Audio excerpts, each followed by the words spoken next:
వినండి. మనము నిర్మితమైన రీతి తనకు తెలిసియున్న సంగతి, మనము మంటి వారమనుచును జ్ఞాపకము చేసి కొనుచు స్మరణ చేయుచుండును. ఆ కారణముచే దేవ సంస్తుతి చేయవే మనసా. దేవుని యొక్క మహాఘనమైన కృపను బట్టి ఈ 16వ పరిశుద్ధ మోషే సుఖోపవాస ధ్యాన మండల దీవెనలో ప్రవేశించిన మీ అందరికను ప్రభువు నామమున శుభములు నిండు వందన. మరణాత మరణాత. దేవుడు మీ కరుణించుము, తన కావిలిని తన కౌగిలిని తోడుగా ఉంచి మిమ్మల్ని దీవించును గాక. దేవుని యొక్క వాక్యములో గత దినము ఎర్ర సముద్రమును అవలీలలుగా దాటింపజేసి పరిశుద్ధ స్థలము యొక్క వాక్యమును కనపరుస్తూ ఇశ్రాయేలు ప్రజలైనటువంటి వారిని ఆవలికి చేర్చి వారికి స్వాతంత్ర భాగ్యమును అనుగ్రహించిన దేవుని బట్టి 15వ అధ్యాయమున మోషేయును ఇశ్రాయేలు ప్రజలను గానములతో కృతజ్ఞతాస్తుతులు చెల్లించిన భాగమును నిన్నటి దినాన జ్ఞాపకం చేసుకున్నాను. ఆ గానము 5 ప్రాముఖ్యమైనటువంటి స్థితులను బోధింపజేసి ఉన్నదని మనము వాక్యం ద్వారా తెలుసుకున్నాం. మొదటిది రక్షణ గానము, రెండవది విజయ గానము, మూడవది చెప్పండి స్తుతి గానము, నాలుగవది సాక్ష్యపు గానము, ఐదవది సమాజ గానము. ఈ 5 కృతజ్ఞత గాన స్తుతులతో దేవుని మహిమపరచిన వీరు ఆ తదుపరి అధ్యాయము నేటి దిన ధ్యానాంశములో ప్రవేశించుచు ఆవలికి చేర్చిన దేవుడు వారికి ఆ దినము పూర్తయిన తరువాత దేవుడు మోషేకు సెలవిస్తూ ఎలాగున తరువాతి అధ్యాయములో మాట్లాడుతున్నారు. తరువాత ఇశ్రాయేలీయుల సమాజమంతయును ఎలీము నుండి ప్రయాణమై వారు ఐగుప్తు దేశములో నుండి బయలుదేరిన 2వ నెల 15వ దినమున ఎలీమునకును సీనాయికని మధ్యనున్న సీనో అరణ్యమునకు వచ్చిరి. చిన్ని ప్రార్థన. జనకైక రక్షకుడైన మా యేసు ప్రభువా, జనకుని ఇష్ట జనము వచ్చును, తనకిష్టము కాని జనము ఈ దరికి రానివరని పరిశుద్ధుడగు నీ వాక్యము ద్వారా బోధించిన స్వామి, ఈ దినమున నీ ఇష్ట జనమైన ఇశ్రాయేలీయులను ఆవలికి చేర్చి వారి దరికి ఎవరిని శత్రు వర్గమును రానియక నీ మహిమను కనపరచిన నీవు నీకు మరింత దగ్గరగుటకు నీ సంఘమైన మేము ఈ దినమున ధ్యానించుకొనబో వాక్యములో ఉన్న ఆత్మీయ మర్మములను మాకు బోధించి నీ పరిశుద్ధ సన్నిధికి సమీపస్తులను చేయమని మా అంతస్తులను పరలోక మహిమ చేత అనునిత్యము పావనపరచనై ఉన్న సమీపస్తులనుగా మమ్మలను చేర్చుకున్న పావనుడైన యేసు నామమున వినయముతో వేడుకొని ప్రార్థిస్తున్న మా ప్రియ పరలోకపు తండ్రి, ఆమేన్. గాన ప్రతిగానములతో నిత్యము పరిశుద్ధుడు అని స్తుతి గానములను పొందిన దేవుడు ఈ దిన వాక్య మర్మము ద్వారా మనచే కొని ఆడబడి మనలను మహిమలోనికి మహిమ దీవెనలతో నడిపించి దీవించును గాక. ఆమేన్. ప్రభువునందు దేవుని ప్రియబిడ్డలారా, స్వాతంత్రమును పొందుకున్న ఇశ్రాయేలీయులు ఆనందగానములు చేస్తూ దేవుని ఏర్పాటు చొప్పున ఏలీము అనేటువంటి పట్టణమునకు వారు చేర్చబడినట్లు దేవుని వాక్యం చెబుతూ ఉంది.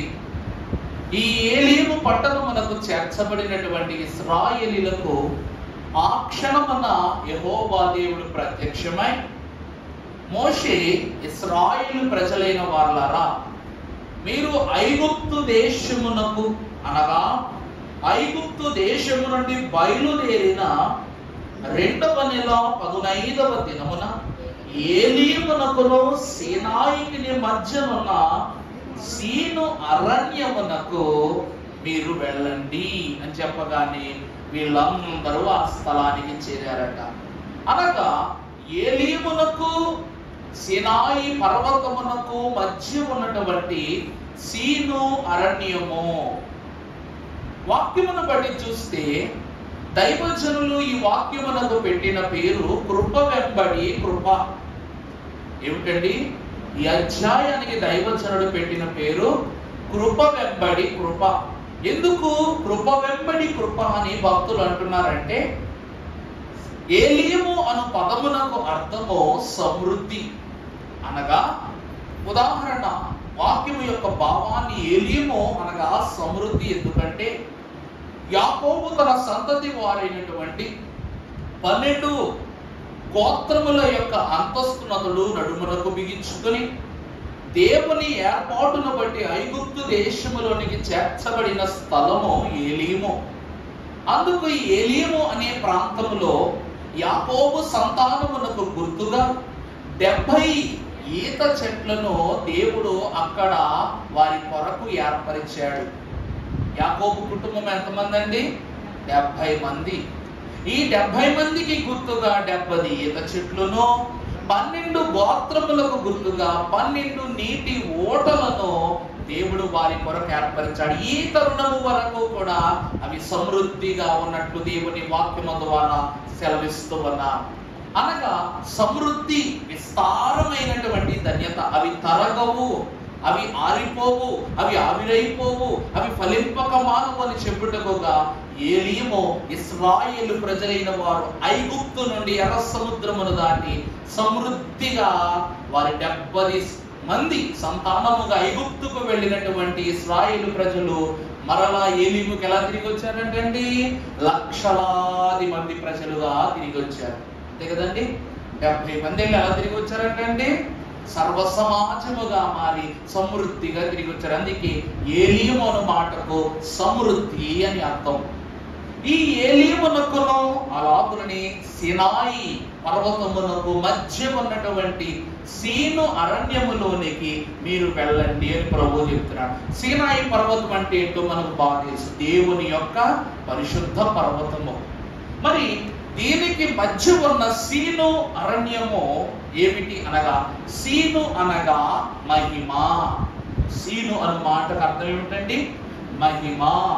ఈ భాగ్యమును దేవుడు ఇశ్రాయేలీ ప్రజలకు ఎందుకు అందిస్తున్నాడు అంటే, సీను అరణ్యమంతయు సమృద్ధి కలిగిన ఫలములతోను సమృద్ధి కలిగినటువంటి ఉపకరణములతోనూ దేవుడు ఆశీర్వదించాడు. మరి ఏదేను వనం ఉంది, ఏదేను తోట దేవుని తోట అన్నారు. ఏదేను తోట దేవుని తోట అన్నారు. ఆ తోటలో పరలోకములో ఏమేమి ఉన్నవో అవన్నీ కూడా ఎక్కడ ఉన్నాయంట? ఏదేను తోటలో ఉన్నాయి. అక్కడ లేనిదంటూ ఏం లేదు. అక్కడ లేనిదల్లా పాపం ఒకటి. అలాగని సీను అరణ్యములో కూడా సీనాయి పర్వతము దేవుని పర్వతము గనుక ఆ పర్వతము నడుమున ఉన్న ప్రతి జీవికి దేవుడు విస్తారమైనటువంటి, చెప్పండి, పచ్చికను, ఫలములను, పరిపూర్ణమైనటువంటి పచ్చిక బయళ్లను దేవుడు సమృద్ధిగా ఇచ్చాడు.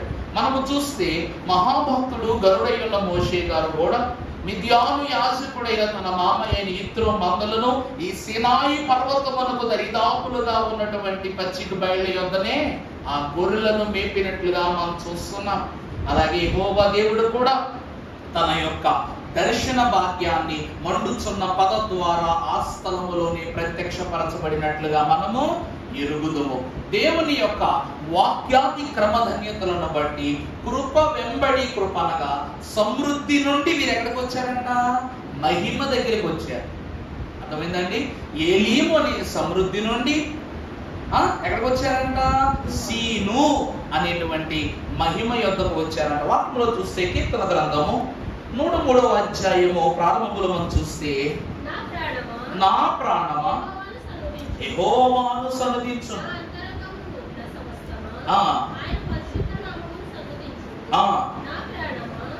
నా ప్రాణమా యెహోవాను సన్నుతించుము. ఆయన చేసి ఉన్న ఉపకారములలో దేనిని మరువకుము. చాలండి. ప్రభువునందు దేవుని ప్రేమికులారా, నా ప్రాణమా యెహోవాను సన్నుతించుము, నా అంతరంగమునందున సమస్తమా ఆయన పరిశుద్ధ నామమును సన్నుతించుము. నా ప్రాణమా యెహోవాను సన్నుతించుము. దేవుని వాక్యమును బట్టి మనము చూస్తే, ఆనాడు యాకోబు కుటుంబము కొరకు దప్పిక కొనిన తన కుటుంబ వాసుల ఏర్పాటును బట్టి 12 నీటి బుగ్గలను ఇచ్చిన దేవుడు, 70 ఈత చెట్లను అందించిన దేవుడు, మరలా తన యొక్క వంశావలంతయు లక్షలాదిగా తిరిగి వచ్చినప్పుడు అంతే సమృద్ధిగా స్థలం నింపబడి ఉంది. అక్కడ నుండి మహిమ అనే సీను అరణ్యములోనికి వీరిని నడిపించగా, నిర్గమాకాండము 2వ వచనములో నుండి మనము చదువుకున్నట్లయితే, ప్రభు అమ్మా అరణ్యములో సనుగుకొనెను, మేము మాంసము వండుకొను కుండల యొద్ద తినునప్పుడు యెహోవా చేతి వలన ఎలా చావకపోతిమి, ఆకలి చేత చంపుటకు వచ్చితిరని యెహోవా మోషేను చూచి, ఇదిగో నేను ఆకాశం నుండి మీ కొరకు ఆహారము కురిపించదను, వారు నా ధర్మశాస్త్రమును అనుసరించి నడుచుకొనలేదు అని నేను వారిని పరీక్షించుకున్నట్లు ఈ ప్రజలు వెళ్ళి. చాలండి. దేవుని వాక్యం బట్టి కృప వెంబడి కృప అనగదా. ఏలీములో దిగగానే 70 ఈత చెట్లు ఉన్నాయి, ఇంకేమున్నాయి 12 నీటి ఓట్లు ఉన్నాయి. అటు నీళ్ళకి సమస్య లేదు, ఇటు భోజనానికి సమస్య లేదు. అక్కడ నుండి సీను అరణ్యానికి రాగానే కడుపు కాలుతుంది, ఆకలేస్తుంది. ఆకలేస్తుంటే ఇప్పుడు నోళ్ళు బయటకు వస్తున్నాయి అన్నమాట. ఏం మోషే, మాకు అక్కడ ఆహారం దొరక్క ఆ మాత్రం చావు మమ్మం ఫరో చంపలేడా? ఆ ఎర్ర సముద్రమును దాటి ఇంత దూరము తీసుకొచ్చి నీవును యెహోవాయును మమ్ములను ఆకలి యొక్క బాధ చేత చంపివేసేదరా అని చెప్పేసి మోషే ఎదుట వాళ్ళు సనుక్కుంటుంటే, దేవుడు అంటున్నాడు, ఇదిగో నేను వారి కొరకు ఆకాశము నుండి ఆహారాన్ని నేను వారి కొరకు కురిపిస్తున్నానని చెప్పి మన్నాను దేవుడు కురిపించడం ప్రారంభించాడు. అంటే సమృద్ధి నుండి మహిమలోనికి తెచ్చాడు. అంటే కృప అనగా చెప్పండి, ఏలీము వెంబడి కృప అనగా ఈ యొక్క సీను అరణ్యములో పడిన మన్నా, దేవదూతల ఆహారమును భుజించుటకు దేవుడు ఈ ప్రత్యక్ష అంతస్తును దేవుడు ఆ దినమున కనపరిచారు. వాక్యములో మనం ముందుకు వెళ్ళాం. సంఖ్యాకాండం 11వ అధ్యాయం 4వ వచనం మనము చూస్తే, సంఖ్యాకాండం 11:4, వారి మధ్యను మాంసాపేక్ష అధికముగా కనపరచగా మరలా ఏడ్చి, మాకెవరు మాంసమును పెట్టెదరు,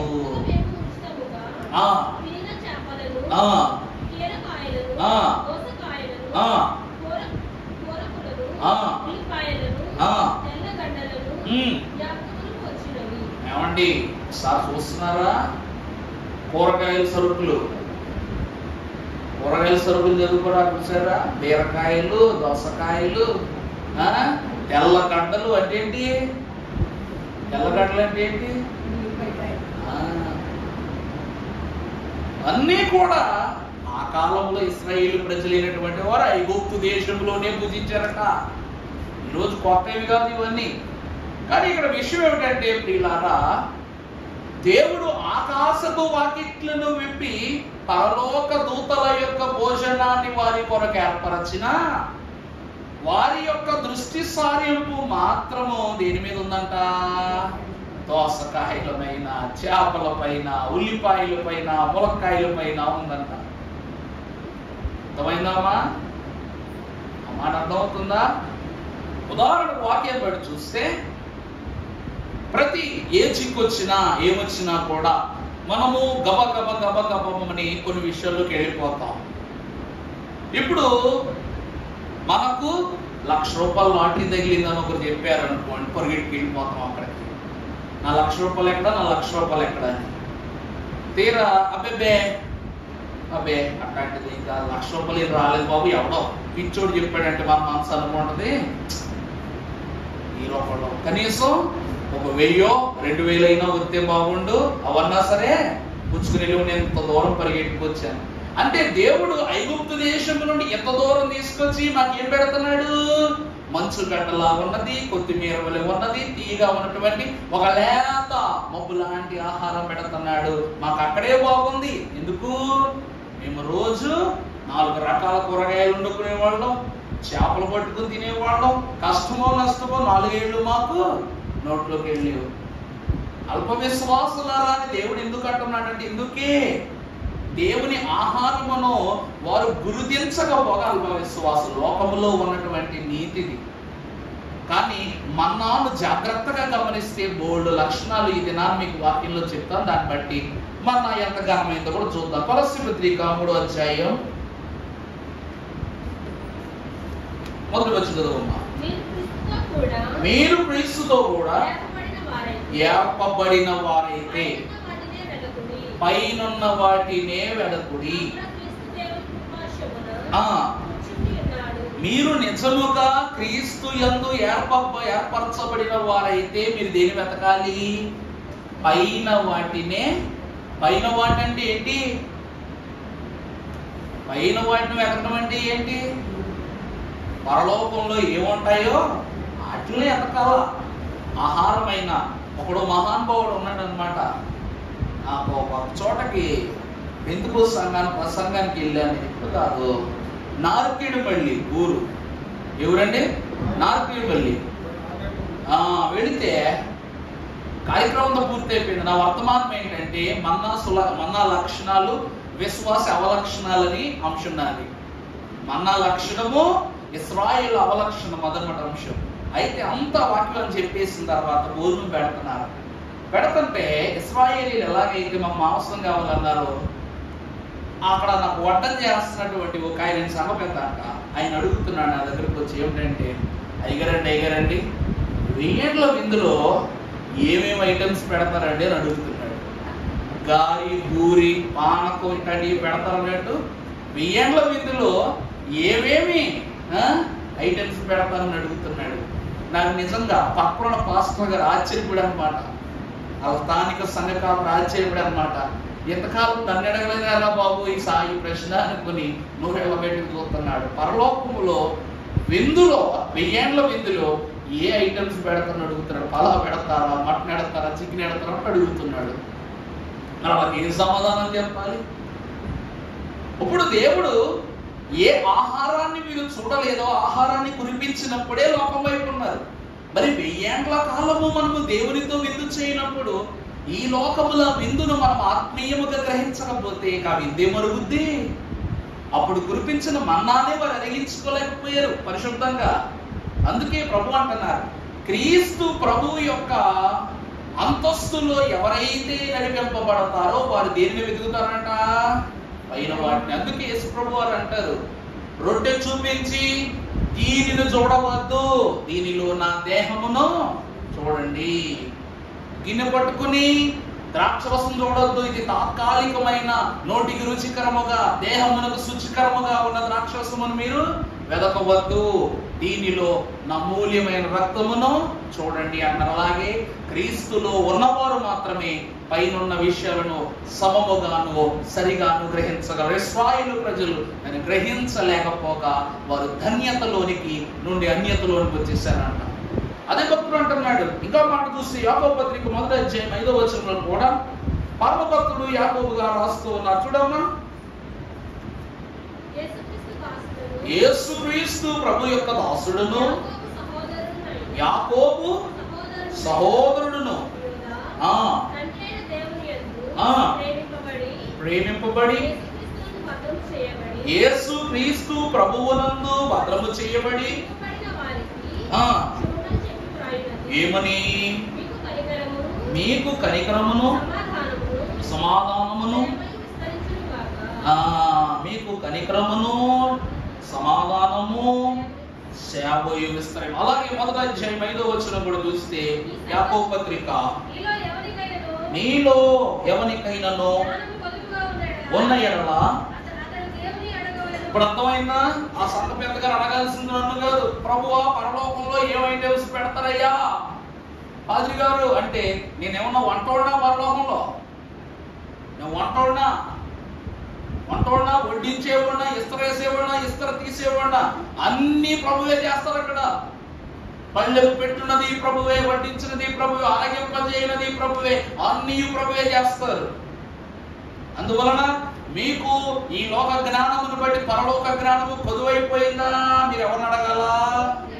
దేవుని అడగాల. ప్రభువా వేండ్ల మీదలో చికెన్ పెడతావా, మటన్ పెడతావా, వేట మాంసం పెడతావా, ఇంకేం పెడతావా, స్వీట్ పెడతావా, హాట్ పెడతావా? ఎవరిని అడగాలి? దేవుని అడగాలి. దేవుని అడిగితే, అందుకే మీకు తెలియని వాటిని మీరు అడిగి, ఇది తప్పేం కాదు, అది మాకు అడగడం సరైన విషయం అడిగాడు, కానీ అడిగిన వ్యక్తి తప్పు. అర్థమైందా అండి?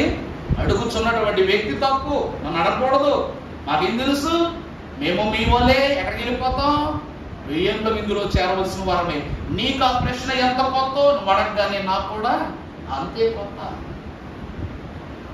ఇదే మాట దైవజనులు దేవదాసయ్య గారిని ఎవరైనా అడిగారో లేదో మనం ఎరుగము, కానీ అడిగి ఉండుంటే దైవజనుడు కూడా చెప్పే మాట ఏమిటంటే, ప్రభువుని అడగండి. ఎప్పుడు అంతే దైవజనుడు ఒకటే అనేవారంట, ఇచ్చువాడు ప్రభువు, తెచ్చిన వారు ప్రభువు, అందించిన వారు ప్రభువు, సృజించినది ప్రభువు. మరి ప్రభువుని అడగకుండా నన్ను అడుగుతారే? అందుకే ఆదామమైనటువంటి వారు ఈ ఫలమును సాతాను తినమన్నాడయ్యా, ఇది తినవచ్చా లేదని ఆనాడే అడిగి ఉండుంటే పాపము, పాప ప్రవేశము, మరణము మానవుని యొక్క ఛాయకు రాకుండా అన్నారు. అందుకే ఏ చిన్ని విషయమైన ప్రభువుని అడగాలంట. అదే దేవుని వాక్యము.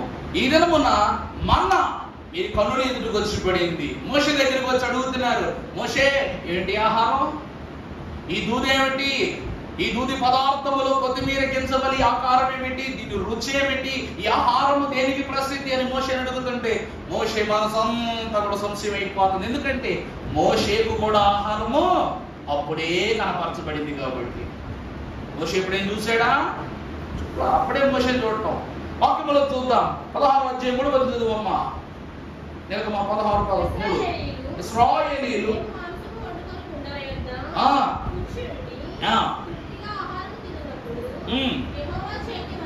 యెహోవా చేతి వలన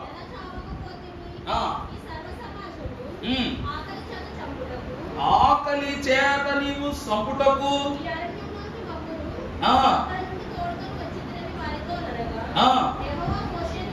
యెహోవా మోషేను చూచి, చాలు 9వ అంతటా మోషే అహరోనులు యెహోవా సన్నిధికి సమీపించుడి, ఆయన మీ సనుగులను వినును, నీవు ఇశ్రాయేలుల సర్వ సమాజములో చెప్పుమనెను. దేవుని ప్రియబిడ్డలారా, ఈ దినమున కొన్ని విపరీతమైనటువంటి మాటలు, ఆకలేస్తున్నారు, బోబెట్టారు. కానీ పెళ్లికి వెళ్తాం మనం.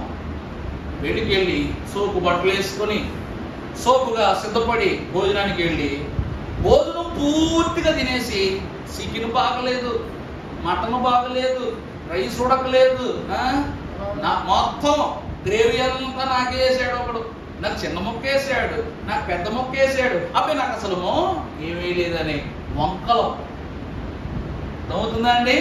పెడతామా పెట్టమా? ఒడి మీద చేసి ఒప్పుకోండి, నాకు చెప్పక్కర్లేదు. కానీ మీరేంటి? మేము కూడా అంటే మేము అడగపోయినా కొంచెం చూడలేదు. అయ్యగారికి చిన్న మొక్క వేసాడు, 4 మొక్కలే ఆయన అయ్యగారు. బాబు నాకు షుగర్ రా బాబు, నా వల్ల గారు తిన్నంటే ఊరుకోండి అయ్యగారు, అంతమాట వస్తారమ్మా ఊరికి, అంతమాట వస్తారమ్మా సంఘానికి, ఎలాగంటారు అయ్యగారు అంటాడు. తిన్నా తినకపోయినా ఇశ్రాయేలు ప్రజలు తింటే తినాలి, లేకపోతే మానేయాలి. ఏంటి గొడవ? ఆనాడు ఐగుప్తు దేశములో చెడినది పెట్టినా, పడినది పెట్టినా, దాచినది పెట్టినా, దోచినది పెట్టినా, కుళ్ళినది పెట్టినా, కృషించినది పెట్టినా ఫరోకి ఏలెత్తి చూపించేవారా? కానీ ప్రభువు చెడనిది, పడనిది, కుళ్ళనిది, కృషించనిది, సమృద్ధి కలిగిన పరలోక భోజనములు వీరికి ప్రాప్తింపజేసినప్పుడు ఈ దినమున ప్రభువుకి ఏం పెడుతున్నారంట? వీళ్ళు పేర్లు పెడుతున్నారంట. అందుకే దైవజనులు ఒక బుర్రకథలో ఉన్నారు, అదే దైవ ద్రోహులకు తగిన శాస్తిగా తందాన తందానే తందాన స్వర్గ సౌఖ్యములు మీకు దూరము తందాన తందానే తందాన నొసట చెమటను చిందించి మీరు బ్రతుకవలయు నితను తందాన తందాన దేవనందనానా జనత. అంటే దైవ ద్రోహులకు ఇదే తగిన శాస్తి. అంటే దేవుని ఎప్పుడు ప్రశ్నిస్తామో, దేవుణ్ణి ఎప్పుడు మనం ఎలా చేస్తామంట, వ్యతిరేకులుగా మనం ప్రభు ఎదుర్కొంటామో వాళ్ళు ఏమైపోతారంట? దైవ ద్రోహులకు. వారికి దేవుడు ఏం చేస్తాడు? తగిన శాస్తి పెడతాడు. వాళ్ళకి ఎలా పెట్టాలో అట్లాంటిదే పెడతాడు. అలాంటి వారికి స్వర్గ సౌఖ్యములు ఏమైపోతాయి? దూరం అయిపోతాయి. అంతే కదండి. వీడు సమృద్ధిగా భుజించి ఉంటే దానిని దేవ భోజనముగా వారు స్వీకరించుని ఉంటే కానాను వరకు కూడా దేవుడు మహిమాహారాన్ని పెట్టేవాడేమో. అసలు 1000 ఏండ్ల విందులు మనము తినబోయే ఆహారాన్ని ప్రభు పెట్టుండేవాడేమో. అంతే కదండి. మనము నచ్చి తినాలి కానీ, పిల్లలు తినాలి కానీ తల్లి పెట్టకుండా ఉంటుందా? తండ్రి పెట్టకుండా ఉంటాడా? వాడు ఇబ్బంది పడుతూ నాకు వద్దు అంటేనే మానేస్తారు కానీ ఏ తల్లిదండ్రులు పెట్టరు. అలాంటిది పరలోకపు తండ్రి మనము వద్దనే సరే ఆహారాన్ని పెడుతున్నాడు. కానీ ఆ ఆహారానికి మనం ఎప్పుడైతే పేరు పెడుతున్నామో స్వర్గ సౌఖ్యములకు సాదృశ్యమైన ఆహారము దూరం అయిపోతుంది. అప్పుడు మనం ఏం చేయాలి చెప్పండి? నొసట చెమటను చిందించి మనం బతకాలి. మనందరం మనమే పుట్టించుకోవాలి. అందుకే కీర్తనకారుడు రాస్తాడు, కన్నీటితో విత్తువాడు నీ చెమట చిందించాలా, ఏడవాల దేవుని భూమి మీద పడి అంగళార్చాలి. అప్పుడే నీ కింద ఏ రోజు విత్తనం తయారవుద్ది, కింద తయారవుద్ది, అది గుప్పెడు బియ్యం అవుద్ది. దాన్ని కష్టపడి ఈరోజు కష్టపడి పండిస్తున్నాం కానీ 3 పూట్ల బియ్యం తింటున్నాను వాళ్ళు ఎంతమంది ఉన్నారని లోకంలో చెప్పండి. బియ్యం పండించిన వాళ్ళే ఒక బస్తా బియ్యం తినలేని దుస్థితి. కారణం ఏమిటంటే దేవునిని దూషించుట వలన, దేవునికి లోబడకపోవడం వల్ల కలుగుతున్న శ్రమనివన్నీ. ఇశ్రాయేలు ప్రజలు ఆనాడు కట్టేశాడు దేవుడు, మన్నాను కట్టేసిన తర్వాత అప్పటి నుండి ఆ దేశములో కనాను పంట తింటం మొదలెట్టారు అంటాడు. అంతే కదండి. ఆ తర్వాత యాకోబు సంతానము, యాకోబు యొక్క అన్నైన ఏశావు యొక్క స్వాస్థ్యమునకు సెయేరు మన్యమునకు వెళ్ళి నీళ్లు కొనుక్కున్నారు, అన్నం కొనుక్కున్నారు, వస్తువులు కొనుక్కున్నారు, అన్నీ కొనుక్కున్నారు. ఇది బాధ కాదా? చెమట చూసి నిలిచడం కాదా? అందుకే లోబడిన వారికి అడుగుడి మీకు ఇవ్వబడును అడగాలంటే దేవుణ్ణి. ఈ దినమున ఈ మన్నా ఇలా ఉన్నది ఏంటని ప్రశ్నించగానే మన్నాను గురించి మన దైవజనులు ఫాదర్ ఎం దేవదాసయ్య గారట ఒక ప్రాముఖ్యమైన విషయం రాస్తారు. మన్నా లక్షణము సంఘ లక్షణము అన్నారు. మన్నా లక్షణం ఏమిటండి? సంఘము యొక్క లక్షణము లాంటివన్నీ. దేవుడు వధువుకు మంచి ఆహారం పెట్టాలనుకున్నాడు.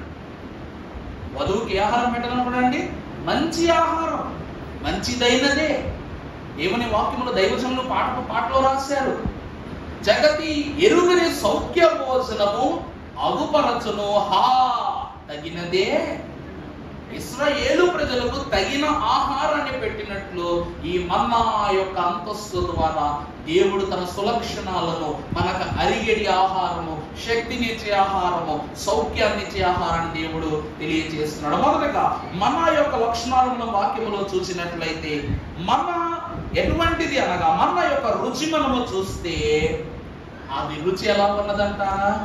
తేనె వలె ఉన్నదంట. మన్నా రుచి ఎలా ఉందండి? తేనె వలె ఉన్నదంట.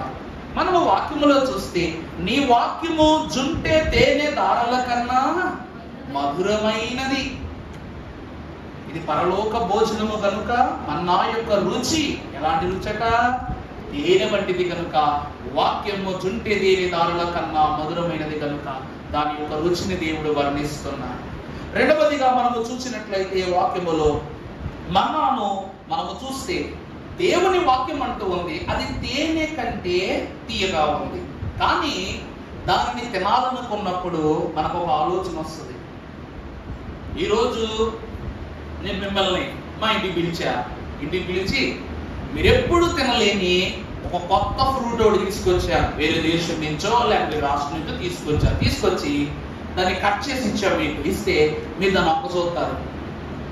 మీరేం చేస్తారంటే ముందు దాన్ని ఒక్క చూస్తూ ఉంటారు. ఏంటంటే, అరే ఈ పండ్లు ఎప్పుడు నేను చూడలేదు, అయ్యగారు తీసుకొచ్చారు, రుచి పుల్లగా ఉంటుందా, చేదుగా ఉంటుందా, తీయగా ఉంటుందా, చప్పగా ఉంటుందా అని మీకు మనసులో ఒక ఆలోచన వస్తుంది కదమ్మా. వస్తారా కదా? మన్నా తినాలనుకున్న ఆలోచన వచ్చినప్పుడు ఇశ్రాయేలు ప్రజలు అనుకుంటున్నారంట, ఇది చూడటానికేమో పీచు మిఠాయి లాగా దూదిలా ఉంది, లోపలేమో కొత్తిమీర గింజలా ఉంది, దీని రుచి ఎట్లా ఉంటుందబ్బా, అసలు తీయగా ఉంటుందా, పుల్లగా ఉంటుందా, చప్పగా ఉంటుందా, చేదుగా ఉంటుందా, వాళ్ళు ఆలోచిస్తున్నారు. దేవుని వాక్యమును విశ్వాసి ధ్యానించేటప్పుడు మొట్టమొదటిసారి బైబిల్ పట్టుకున్నప్పుడు మనసు కనిపిస్తుంది, ఈ బైబిల్ నన్ను మార్చేస్తుందా, ఈ బైబిల్ నన్ను బాగు చేసేస్తుందా, ఈ బైబిల్లో ఉన్న ప్రతి విషయం నా జీవితంలో జరిగిపోద్దా. ఇదే కదండి మనం ఏమనుకుంటాం ప్రభు విషయంలో, ఇదే అనుకుంటాం. నేను మొదట్లో వచ్చినప్పుడు అంతే, ఎగ్జాములు చదువుకున్నప్పుడు కూడా బైబిల్ చదివిపోయేవాడి కాదు. కానీ ఈరోజు నా ఉద్యోగము ఇదే, నా పరీక్ష ఇదే, నా జయము ఇదే, నా విజయము ఇదే, నా ఘనత ఇదే, నా ప్రభావం ఇదే. కారణం ఏమిటి తెలుసా? ఇశ్రాయేలు ప్రజల వలె మన్నాను చేతిలో పట్టుకుని అది తినవచ్చా లేదా అని ఆలోచించుచున్నట్లుగా దేవుని వాక్యం చేతబట్టుకుని ఈ చదవచ్చా చదవకూడదా, చదివితే ఏంటి అనే ఆలోచనలో ఉన్న మనకు వాక్యం సెలవిస్తుంది. యెహోవా ఉత్తముడని, ఎంత గొప్ప మాట. యెహోవా ఉత్తముడని ఏం చేయాలంట? రుచి చూడు, అప్పుడు తెలుసుకో.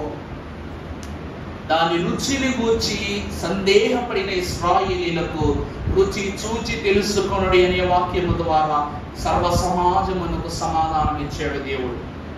అలా ధరించుకున్న మన్నా మొట్టమొదటిగా తెల్లని రూపములో, ఎలా ఉందట?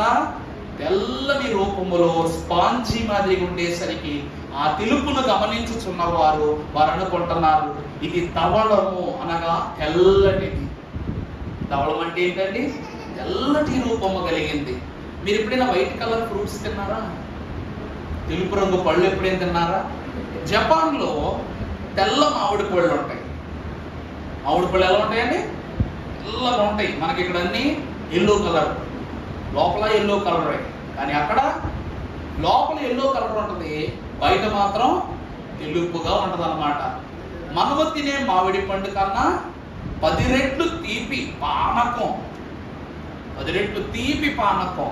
ఆ ఒక్క మామిడి పండు ధర, ఒక పండు 700 రూపాయలు. చిన్నదే, చిన్న పండే ఉంటుంది కనుక 700 రూపాయలు. అది కోస్తున్నప్పుడు పానకం జరమని కారిపోద్ది అనమాట. అది తినడం మొదలు తాకడమే గ్లాసులో పోసుకుని అట్లా ఉంటది అనమాట. ఈ మన్నా కూడా తెల్లగా ఉండేసరికి మీరు కనిపిస్తుంది అనమాట. అబ్బా ఎక్కడదబ్బా, ఏమిటబ్బా దీని రంగు, మనము చూడని దానికని ఎంతో మృదువుగా తెల్లగా కనబడుతుందని వారు ఆలోచిస్తున్నారు. దేవుని ప్రియమిత్రులారా, వాక్యాన్ని బట్టి మనము చూస్తే తెలుపు దేనికి గుర్తట? పరిశుద్ధతకు గుర్తు. తెలుపు దేనికి గుర్తు అండి? పరిశుద్ధతకు గుర్తు. నేను పరిశుద్ధుడు కనుక మీరును, దేవుడు పరిశుద్ధుడు కనుక తెల్లటి ఆహారాన్ని భుజిస్తున్నాడు. దూతలైన వారు పరిశుద్ధులు కనుక ఆహారాన్ని భుజిస్తున్నారు. ఈనాడు మనము భుజింపనిప్పనిత్తునని దేవుడు పంపించాడు కాబట్టి మనము కూడా ఏమై ఉన్నాం? మీరు పరిశుద్ధులు కాబట్టి పరిశుద్ధుల ఆహారాన్ని భుజించండి అని చెబుతూ మన్నాను దేవుడి లోకానికి పంపించాడు. రెండవది రంగు, తెలుపు, అనగా పరిశుద్ధతకు గుర్తు. మూడవదిగా మనము చూసినట్లయితే ఇది ఏమిటంట? చిన్నగా ఉందంట. ఈ మన్నా చూడడానికి ఎలా ఉందండి? కొత్తిమీర గింజ అంటే ఎంత ఉంటుందా? తెల్లని కొత్తిమీర గింజ. కొత్తిమీరే కొంచెంగా ఉంటుంది ఆకు, మరి గింజ ఇంకా చిన్నది. అంటే ఈ చిన్న ఆహారం మనకు తృప్తినిచ్చుద్దా? ఎవరు అందుకని అనుకుంటున్నారు అనమాట. ఏది తప్ప చిన్నగా ఉంది అనుకుంటున్నారన్నమాట. వాక్యము సెలవిస్తుంది, తనను తాను తగ్గించుకున్నవాడు చెప్పబడును. మీ అందరికి సంస్కారం ఇచ్చేటప్పుడు ఒక్కొక్కరికి జగ్గుల్లో ఇస్తున్నానా సంస్కారం? నవ్వు కాకండి, నిజమే కదా. అందరికీ చిన్ని గ్లాసులోనే ఇస్తున్నా. కానీ అయ్యగారండి మాకేంటండి చిన్న గ్లాసులు ఇస్తున్నారు, పెద్ద గ్లాసులో ఎందుకు ఇవ్వరు అని మీరు ఏ రోజున అడిగారా? ఎందుకు అడగరు? దేవుని యొక్క విందు వృద్ధిగా పుచ్చుకున్నా వృద్ధే పొందుతాము, సమృద్ధే పొందుతాము, కానీ వృద్ధిలోనికి రాకుండా మాత్రం దేవుడు ఉండనీయడు. వాళ్ళు పెద్ద గ్లాస్ ఇచ్చేస్తున్నాడు బాబు, వాళ్ళు చాలా కష్టం. ఒక్కొక్కరికి వాటర్ గ్లాస్ అంత ఇస్తారు. వాళ్ళు సంస్కారం ముగించిన సుమారు 4 అయిపోద్దేమో సాయంకాలం. దగ్గర వాళ్ళ సంఘం ఎంత అంటే ఒక 250 మంది సంఘం ఉంటారు. వాళ్ళు అందరికీ పెద్ద గ్లాసులు కలుపుతారంటే 5-6 బాటిల్స్ కలుపుతున్నట్టు లెక్క. వాళ్ళు ఏమో కొంచెం తాగుతూ ఉంటే అయ్యగారు ఆరాధన ఒకటేస్తారు, ఒకటేస్తారు, కదలరు. పెద్ద గ్లాసులు ఇస్తారు. ఏమయ్యగారు చిన్న గ్లాసులు అవుతాండి, మా ఓల్డ్ చిన్న గ్లాసులు ఇచ్చి పేచి పెట్టారండి బాబు, అందుకే పెద్ద గ్లాసులు ఇస్తున్నాను అన్నారు. ఇలా సంస్కారం ఇచ్చుకుంటే ఇంకా రాను మీరు ఇంట్లోనే ద్రాక్షరసం తయారు చేసుకోవాలని చెప్పాను నేను ఆ రోజు. చాలా సంతోషం. చిన్న కొత్తిమీర గింజ దీనికి గుర్తు, తగ్గింపునకు గుర్తు. దాని లక్షణము, దాని రంగు, మూడవది దాని ఆకారము చిన్నది. తను తాను తగ్గించుకుని వాడే హెచ్చింపబడును. 4వదిగా మనం చూసినట్లయితే సమృద్ధి అనగా ఈ మన్నా వారికెంత వీరికెంత వారికంత అన్నట్టు పడిందా? ప్రతి ఒక్కరి ఎదుటబడింది. వారున్న స్థలమంతా మన్నాతోనే నిండిపోయింది. సమృద్ధి లేక విస్తారము. విస్తారం అనే దేవుని మాటను మనము చూసినట్లయితే వాక్యములోనే భక్తుడు అంటాడు, ఎవరు ఎక్కువ కూర్చుకున్నారో వారికి ఎక్కువ గాల, తక్కువ కూర్చుకున్నారో వారికి తక్కువ గాల. అంటే వారికి వీరికి కూడా ఎలా పడింది? సమానంగా విస్తారంగానే వచ్చింది. ఇంత అద్భుతమైన 5 సులక్షణములు కలిగిన ఈ మన్నాను ఇశ్రాయేలు ప్రజలు ప్రశ్నించుటను బట్టి ఈ లక్షణాలను దైవజనుడు భక్తుని ద్వారా మనకు తెలియజేశారు. ఇంకొక విషయం ఏమిటంటే, ఇప్పుడు బయటికి వెళ్తాం, పెళ్లికి వెళ్తాం, పోనీ బయట దాకా ఎందుకు, పెళ్లికి వెళ్తాం లేక ఫంక్షన్కి వెళ్తాం. ఫంక్షన్కి వెళ్ళి భోజనం తిని ఉట్టి చేతులతో వస్తామా? ఉట్టి చేతులతో వస్తామా? మరి ఎలా వస్తాం? గ్లాసులో పూరేసుకొస్తారా? లేకపోతే ఓ పెళ్లి ఫంక్షన్కి వెళ్ళారండి, పెళ్లి ఫంక్షన్కి వెళ్ళాక చుట్టాలందరికీ మొహం కనబడుద్ది. తిరిగి వచ్చేటప్పుడు ఎంట్రన్స్ దగ్గర ఒక పెద్ద బల్లేసి కూకుంటారు, తెలుసు కదా, కట్నాలు. అలాగా ఖచ్చితంగా కట్నం పెట్టే రావాలా? మనం అనుకుంటా ఉంటాం భోజనం చేసాం కాబట్టి కట్నం పెట్టాం, కట్నం పెట్టాం కాబట్టి ఖచ్చితంగా ఏం చేయాలా? భోజనం చేయాలా? కొంతమంది ఉండదనుకోండి, రోజు చెప్తున్నా అంతే. కట్నం పెట్టాం, మనం వెళ్ళిపోతాం, కట్నం పెట్టి అనయ్య వెళ్ళి వస్తానని అంటే ఊరుకుంటాడా?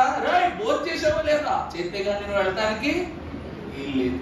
భోజనం చేసి వెళ్ళిపోతుంటే కట్నం పెట్టావా అని అడుగుతారు ఎవరు కూడా. కానీ పరలోకము నుండి కురిపెప్పబడిన ఈ ఆహారము ఏం కావాలా? కట్నం పెట్టో, డబ్బులు ఇచ్చో మనం కొనుక్కోవాలి. ఉచితముగా దేవుని చేత ఇవ్వబడిన ఆహారం. రోమపత్రిక 8వ అధ్యాయం 32వ వచనం మనం చదువుకుంటే పౌలు భక్తులు సెలవిస్తున్నాడు. రోమ 8:32 తన సొంత కుమారుని దేవుడు అనుగ్రహించుటకు వెనుకకు తీయక మనను కొందరి కొరకు ఆయనను అప్పగించిన వాడు ఆయనతో పాటు సమస్తమును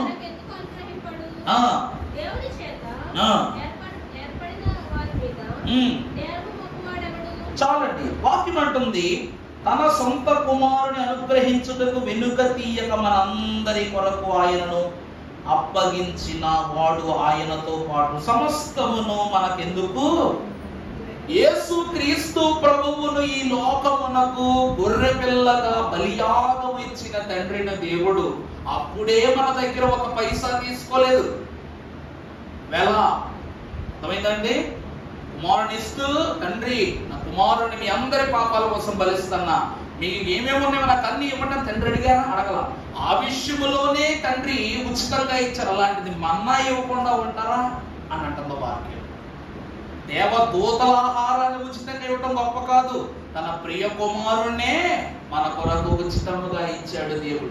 మన దేవుని కుమారుని యొక్క దాతృత్వానికి చిన్న సాక్ష్యం అంట. అర్థమవుతుందా అండి? దేవదూతలకు ఒక అంతస్తు, దేవుని కుమారునికి ఒక అంతస్తు దేవుడు. అంటే వాక్యం ఏం చెప్తుందంటే, ఏ పని చేసినా కూడా దేవుడు పరిచారకులతో చేయించగలడు కదా, మనం ఎవరితోనో చేయించాల్సిన అవసరం ఏముంది? తన ప్రియ కుమారుని పంపించాలా? నేను పంపించిన దేవుడు మొండికేసుకుని కూర్చోడట. దూతల కొరకు ఏ ప్రయాసము కలిగించాడో దేవుడు, తన కుమారునికి అది ప్రయాస. సంఘమును స్థాపించుటకు ప్రియ కుమారునినైనను దానము చేయగల ఘనత ప్రభావములు కలిగిన దేవుని అంతస్తును ప్రభు సెలవిస్తున్నారు.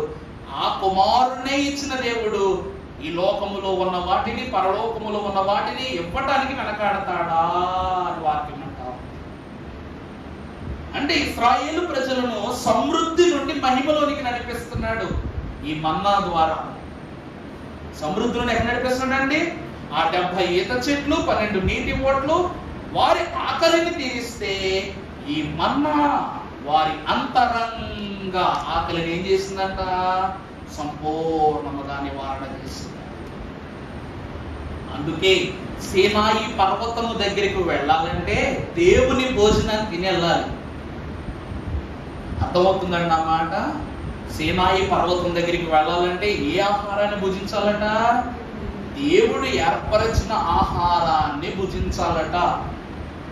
ఎందుకనగా ఈ సమృద్ధి కలిగిన ఆహారము చేత పొందిన బలమును బట్టి ఇశ్రాయేలు ప్రజలైన వారు సీనాయి పర్వతము కింద సుమారు 14 సంవత్సరములు అక్కడే ఉండిపోయారు వారి ప్రయాణ కాలంలో. 1 కాదు 2 కాదు, 14 సంవత్సరాలు. అందుకే ఎంత టైం పట్టింది. దేవుడు ఊరకనే కాదు, దేవుని పర్వతము కింద ఈ ఆహార భోజనము యొక్క శక్తి చేత 14 సంవత్సరాలు దేవుడు ఏం చేశాడు చెప్పండి? ఆ యొక్క పర్వతము నడుమని వారిని పదిలపరుచుకున్నాడు దేవుడు, వారి జ్ఞాన విధులను సరి చేయటానికి. ఆఖరికి వచ్చేద్దాం. దేవుని వాక్యం చూస్తే ఫిలిప్పీ పత్రిక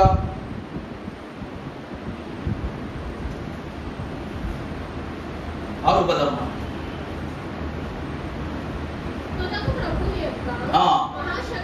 మహాశక్తిని బట్టి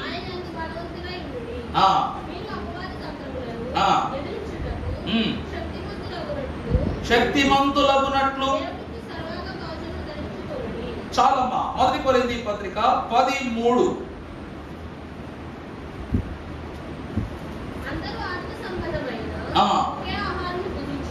చాలు. ఈ ఆహారము దేనికి సంకేతము అంటే ఆత్మ సంబంధమైనటువంటి అంతస్తులకు ఇది ఏమై ఉన్నది? సాక్ష్యం. అందరూ ఏ సంబంధమైన? ఆత్మ సంబంధమైన ఆహారమునే భుజించిరి. దేవదూతలైనటువంటి ఆహారాన్ని మనము భుజించవచ్చా లేదా అంటే, మనము మన్నా అనే ఆహారాన్ని భుజించి రుజువు చేశారు. కానీ దేవతలు మన ఆహారాన్ని భుజిస్తారా? దేవదూతలైన వారు మన ఆహారాన్ని భుజిస్తారా? భుజిస్తారా? భుజిస్తారా? అబ్రహాము గారు దేవునికే భోజనం పెట్టాడు. అబ్రహాము ఎవరికండి? దేవునికే భోజనం పెట్టాడు. తండ్రికి, కుమారునికి, పరిశుద్ధాత్మనికే భోజనం పెట్టాడు. యేసుక్రీస్తు ప్రభువారు పునరుద్ధానుడైపోయిన తరువాత, నేను తినుటకు ఒక చేప ముక్కను ఏమైనా ఉన్నట్లయితే నాకు ఇవ్వండి అని ప్రభు అడిగారు. అంటే నరుల ఆహారము ఎవరు తింటారంట? దేవదూతలైన వారు తింటారు. అందరూ ఆత్మ సంబంధమైన ఆహారమునే తినిరి, దానిలోనిదే పానము చేసిరి అని వాక్యం అంటుంది. మన ఆత్మ సంబంధమైన ఆహారం. రెండవదిగా మనము చూస్తే న్యాయాధిపతులు 13, 16 చదువమ్మా. ఇక ముగింపు చేసుకుందాం, టైం అయిపోతుంది. న్యాయాధిపతులు 13, 16.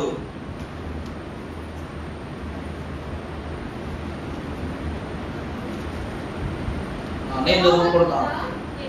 యెహోవా దూత నీవు నన్ను నిలిపినను నీ భోజనము నేను తిన్ను.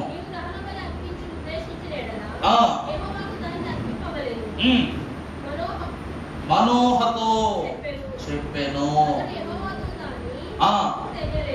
అప్పుడు నెరవేరు తరువాత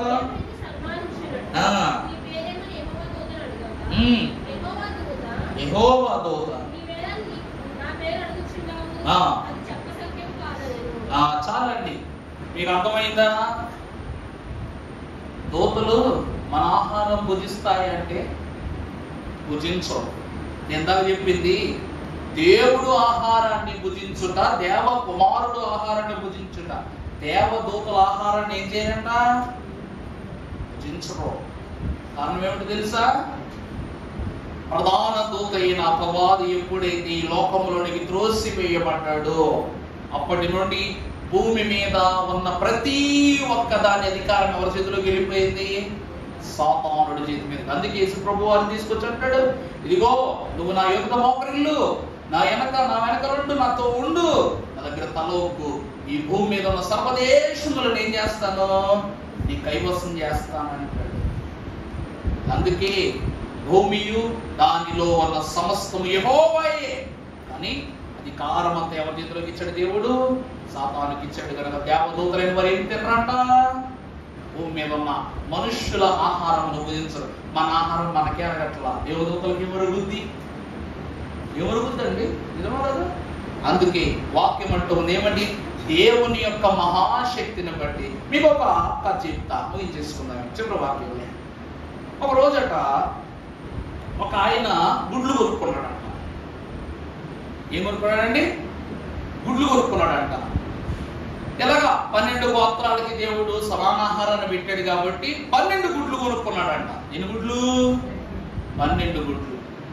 ఈ 12 గుడ్లలో 2 గుడ్లు పిల్లలు అవ్వటానికి సిద్ధంగా ఉన్నాయంట. 2 గుడ్లు ఏమవుతానికి? పిల్లలు అవ్వటానికి. అప్పుడు ఈ 12 గుడ్లు కూడాను ఈ 2 గుడ్లు మనసులో అనుకుంటాయంట, నా గుడ్డు పలకొట్టకపోతే బాగుండు అని అనుకుంటాయంట.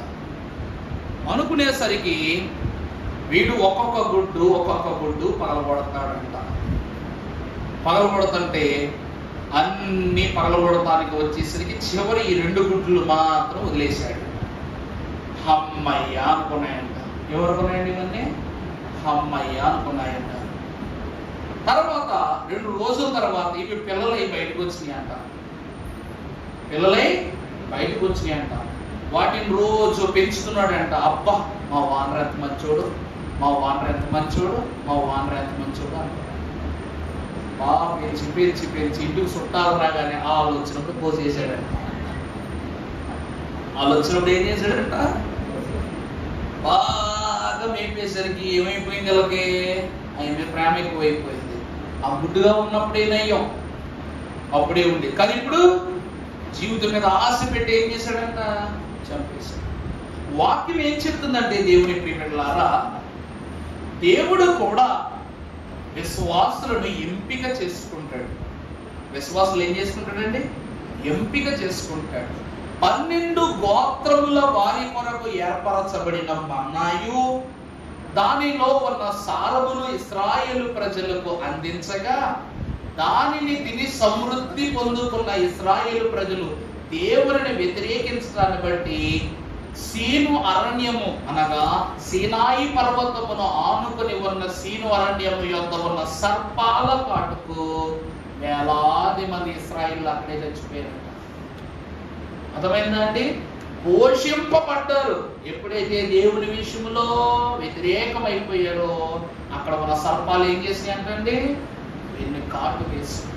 దేవుని వాక్యము ప్రత్యేకంగా ఒకటే చెప్తూ ఉంది, వాళ్ళము అనగా విమోచన, దేవుని యొక్క విమోచన కొరకు మీరు ఆసక్తి కలిగి ఉండాలి. అందువలన మీ పితరులు మన్నాను తిని చెడిపోయేది అంటే దాని అర్థం మన్నాను తిన్నారు కానీ దానిలో ఉన్న అంతస్తును వారు గ్రహించలేకపోయారు. గ్రహించి ఉండి ఉంటే గ్రద్ద రక్కల మీద వారిని తీసుకువెళ్ళే అవసరం వచ్చుండేది కాదు. దేవదూతల వలె వారికే రెక్కలిచ్చి దేవుడు తీసుకుని వెళ్ళిపోయేవాడు. అందుకే ఎంత మంచి భోజనమైనా అరగకపోతే మనకు మంచి నిద్ర ఉండదు, మంచి ఆలోచన ఉండదు, మంచి ఆరోగ్యము ఉండదు. దేవుని ఆహారాన్ని అనగా దేవదూతల ఆహారం గ్రహించలేకపోగా వీరు ఏమైపోయారంట? బలహీనులు అయిపోయారంట. జకరియా గ్రంథం 1వ అధ్యాయం 3వ వచనం చూస్తే ఒక్కసారి చదువమ్మ ఒక మాట. జకరియా 1వ అధ్యాయం 3వ వచనం. కాబట్టి నీవు వారితో యెహోవా మీరు నా తట్టు తిరిగిన ఎడల నేను మీ తట్టు తిరుగుదునని. ఇప్పుడు అర్థమైందా అండి? వాక్యం ఏమంటుందంటే, ప్రభు అంటున్న ఒకే ఒక్క మాట, ఇశ్రాయేలు ప్రజలకు ఎంత ఆహారమును సమృద్ధిగా పెట్టింది దేవుడు అంటాడు, ఈ ఆహారమును భుజించుట ద్వారా మీకు సమృద్ధి, ఈ సమృద్ధి బలాన్ని పొందిన మీరు నా తట్టు తిరిగినట్లయితే ఏ ఆపద కలగకుండా నేను మీ తట్టు తిరుగుతానంటాడు. అందుకే వృద్ధి నుండి సమృద్ధికి నడిపించాడు దేవుడు. కానీ వీరి బుద్ధి నశించిపోయింది కనుక లోకములో పడి సమృద్ధి వృద్ధి రెండూ పోయి క్రొద్ది వారైపోయారంట. అందుకే గారు పాట రాస్తారు, క్రొద్ది నరుల దిద్ది మమ్ములను నీ యొద్ద చేర్చుము నాయన, నీ యొద్ద చేర్చి బుద్ధి చెప్పుము. మేమేమైపోయా? దేవదూతల ఆహారము భుజించి బుద్ధి లేని వారి ప్రవర్తన చూపించారు. కాబట్టి సీనాయి అరణ్యములోనికి తదుపరి భాగములో ప్రవేశించి వారు పొందబోగుచున్న విష సర్పము యొక్క కాటును బట్టి వేదనకు గురై ఇప్పుడు దేవుని తట్టు చూడటం ఆరంభిస్తారు. ఎలా? ఎత్తడి సర్పం వల్ల. మీరు నా తట్టు చూస్తే నేను అది ఇతర సర్పం తట్టు వారు చూస్తే దేవుడు వారి తట్టు చూస్తారు. అప్పుడే వారికి విషము నుండి విరుగుడు గనక దేవుని కృపను బట్టి మన్నాలో ఉన్న మాధుర్యం ఎంత ఘనమైనదో గ్రహించలేని ఇశ్రాయేలీలు అయోగ్యులయ్యారు. కానీ ప్రతి నెల దేవుని విందు అందుకుంటున్న మనము పరలోక యోగ్యతను సంపాదించుకున్నాము కనుక ఆ పరిపూర్ణతలో దేవుడు పాలించి పోషించి పరలోక ఔదార్యము కలిగిన ఆహార పౌష్టికతతో మనందరినీ సమృద్ధిగా పోషించును గాక. ఆమేన్. సంతో ధ్యానం చేసుకుందాం 2 నిమిషాలు.